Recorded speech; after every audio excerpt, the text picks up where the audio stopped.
नमस्कार दोस्तों, आप सभी का स्वागत है। और आज का टॉपिक रहेगा शिक्षण सूत्र, क्योंकि आगे चलकर हम गणित की विधियों का अध्ययन करेंगे जो इन शिक्षण सूत्रों पर ही आधारित है। तो इन शिक्षण सूत्रों को जान लेना, समझ लेना बहुत ज़्यादा ज़रूरी है, क्योंकि सिलेबस में ये अलग से नहीं लिखा है। लेकिन हमें शिक्षण पढ़ना है तो ये भी जानना ज़रूरी है कि आखिर टीचिंग करवाते वक्त किन किन शिक्षण सूत्रों का प्रयोग किया जाता है। शिक्षण सूत्र के शाब्दिक अर्थ में जाएं तो इसका मतलब होता है आधार वाक्य, यानी शिक्षण की विधियां पढ़ेंगे उनके लिए क्या है, ये एक आधार वाक्य है। जैसे गणित का सूत्र, जोड़ का सूत्र। यदि हम छोटे बच्चों को प्लस सिखा रहे हैं कि जैसे कहें कि ये 3 आम है, यानी हम बच्चों को दिखाकर सिखा रहे हैं, यही तो मूर्त विधि है। और कहें कि ये 2 आम और है, तो बच्चों कितने हो गए टोटल आम? बच्चे कहेंगे 1 2 3 4 5, यानी टोटल कितने हो गए? 5। तो यहाँ बच्चे ये 5 नहीं लिखेंगे, बच्चे क्या कहेंगे? ये 5 आम है। इस तरह से हम बच्चों को सिखाएंगे। तो यही क्या है? मूर्त विधि है, बच्चों को दिखाकर, वस्तु को दिखाकर सिखाना। अगर हम कहेंगे बच्चों को 3 और 2, क्योंकि छोटे बच्चों ने अभी तक क्या किया है? गिनती सीखी है 10 तक या 20 तक या 50 तक, तो उनको 3 + 2 5 जल्दी से सिखा पाना आसान नहीं है। तो यहाँ क्या करेंगे? मूर्त विधि के द्वारा छोटे बच्चों को सिखाएंगे।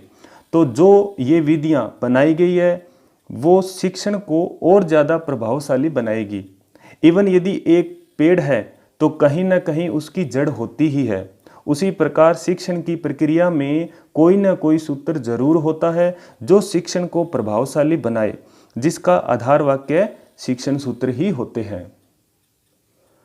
तो अपनी नोटबुक पास में लेकर बैठ जाइए और नोट्स बनाइए और इन शिक्षण सूत्रों को लिखिए और याद कीजिए। तो अपना पहला शिक्षण सूत्र है सरल से कठिन की ओर। तो एग्जाम में इस तरह से भी पूछ लेते हैं कि कौन सा कथन असत्य है, तो सरल से जटिल की ओर को क्या कर देंगे? उल्टा कर देंगे, जटिल से सरल की ओर। तो ये क्या हो जाएगा? असत्य हो जाएगा।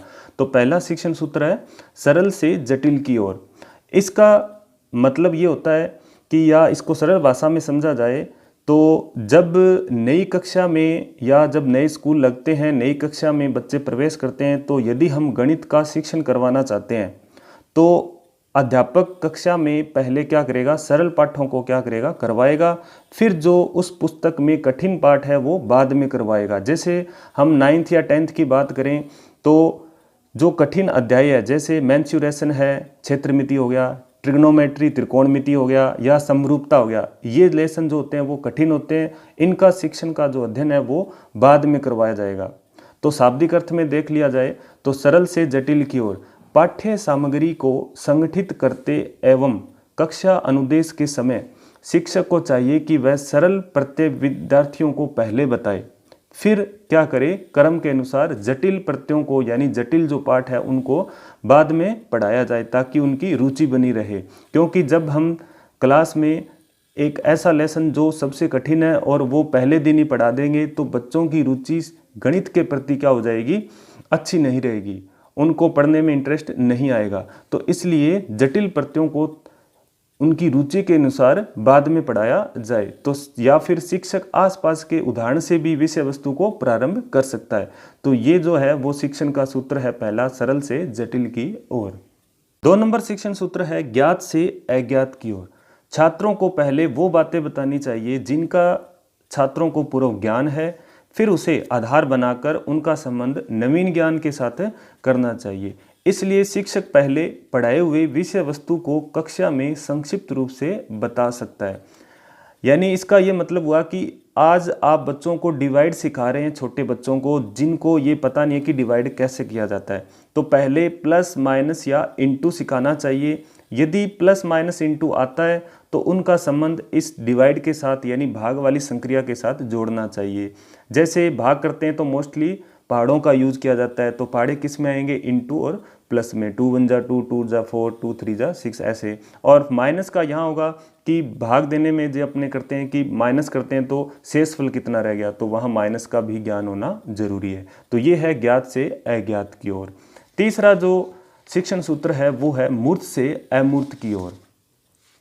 शिक्षण के प्रारंभ में छात्रों को पहले सरल तथा मूर्त पदार्थों के विषय में ज्ञान देना चाहिए। बाद में उन्हें अमूर्त या सूक्ष्म तथ्यों के विषय में जानकारी देनी चाहिए। प्रतिमान या चार्ट के सहारे किसी वस्तु का वर्णन करना चाहिए। यहाँ वर्ड है मूर्त और एक है अमूर्त, तो इसको इसी तरह से याद रखेंगे, मूर्त से अमूर्त की ओर। छोटे बच्चों को मूर्त विधि से सिखाना ज़्यादा आसान होता है। जैसे यहाँ 3 आम है और 2 आम है, जोड़ेंगे तो 5 आम होंगे। बच्चे इस चीज़ को ज़्यादा जल्दी सीखेंगे। तो ये क्या है? मूर्त विधि है। मूर्त होता है जिसका कोई रूप हो, आकार हो, या हमें जो चीज़ दिख रही है या देख सकते हैं, वो क्या होता है? मूर्त होता है। और अमूर्त क्या होता है? जिसका कोई आकार न हो या जिसकी केवल कल्पना कर सकते हैं, जैसे मन है, आत्मा है। अगर बच्चों को घना पढ़ा रहे हैं, जैसे गणित का एक टॉपिक है घनाभ, वो पढ़ा रहे हैं, तो बच्चों को कहेंगे कि हम जिस रूम में बैठे हैं वो क्या एक घनाभ है। तो बच्चे क्या करेंगे? चारों तरफ रूम को देखेंगे कि ये घनाभ कैसे है। फिर हम बताएंगे कि इसमें 4 दीवार होती है, एक छत होती है और एक नीचे फर्श हो गया। तो इसके कितने फलक हो गए? 6 फलक हो गए। उसी तरह से घनाभ में भी 6 फलक होते हैं। या उदाहरण दे सकते हैं कि ये माचिस की डिब्बी जो है वो एक घनाभ है। तो बच्चे इस चीज़ को पकड़ लेंगे कि घनाभ क्या होता है, कि इस तरह की एक आकृति होती है। आगे कोई भी उसके सामने उस तरह की कोई आकृति आएगी तो बच्चा कहेगा कि ये घनाभ है। तो ये हो गया मूर्त से अमूर्त की ओर।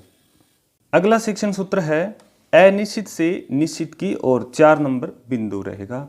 तो यहाँ अनिश्चित जो है वो है निदानात्मक परीक्षण और निश्चित जो है वो है उपचारात्मक परीक्षण। तो इसको अगर सरल भाषा में समझा जाए तो सबसे पहले शिक्षक क्या करेगा? निदानात्मक परीक्षण के द्वारा बच्चों की समस्या का पता लगाएगा कि अनिश्चित क्या है, कि अनिश्चित क्या है। फिर उसके बाद निश्चित करेगा उपचारात्मक परीक्षण। निश्चित करेगा उपचारात्मक परीक्षण, यानी उन समस्याओं को जानने के बाद उन समस्याओं को दूर करने का प्रयास किया जाएगा। किसमें? उपचारात्मक परीक्षण में। तो यहाँ शाब्दिक अर्थ में देखा जाए तो अनिश्चित से निश्चित की ओर का मतलब है शिक्षण के प्रारंभ में छात्रों के विचारों में अस्पष्टता होती है, धीरे धीरे उनमें परिपक्वता आती है, मैच्योरिटी आती है। फिर शिक्षक का कार्य उनकी शंकाओं का निवारण करना होता है, यानी उनकी जो समस्याएं हैं उनको दूर करने का प्रयास किया जाता है। तो यही है शिक्षण सूत्र अनिश्चित से निश्चित की ओर। अगला शिक्षण सूत्र है विशिष्ट से सामान्य की ओर। 5 नंबर। तो विशिष्ट से सामान्य की ओर, इसका मतलब होता है शिक्षक द्वारा किसी विषय वस्तु को पढ़ाते समय सबसे पहले कोई विशिष्ट उदाहरण बालकों के सामने प्रस्तुत किया जाए। फिर उस उदाहरण के विभिन्न प्रकार के चित्र है, प्रतिमान है, या उनके माध्यम से उसे सामान्य करने का क्या किया जाए? प्रयास किया जाए अध्यापक के द्वारा। तो ये है विशिष्ट से सामान्य की ओर। शाब्दिक अर्थ में अगर इसका मीन देखा जाए तो यह सूत्र उन पाठों या अध्यायों में प्रयोग होता है जिसमें कोई नया और उसका प्रयोग सूत्रों में होता है, जिसमें कोई नियम या सूत्र या सिद्धांत दिया गया हो और उसका प्रयोग किया गया हो। या फिर ये कह सकते हैं कि यह सूत्र विज्ञान, गणित और व्याकरण सिखाने में प्रयोग होता है। तो यहाँ विशिष्ट का अर्थ होता है उदाहरण या कोई क्रिया, और सामान्य का अर्थ है बच्चों के द्वारा निकाला गया सूत्र और नियम या सिद्धांत। तो यहाँ देखिए बच्चों के द्वारा जब निकालते हैं सूत्र, बच्चे जब सूत्र निकालते हैं उदाहरण के माध्यम से, तो यहाँ ये आगमन विधि है जो हम आगे जाके पढ़ेंगे।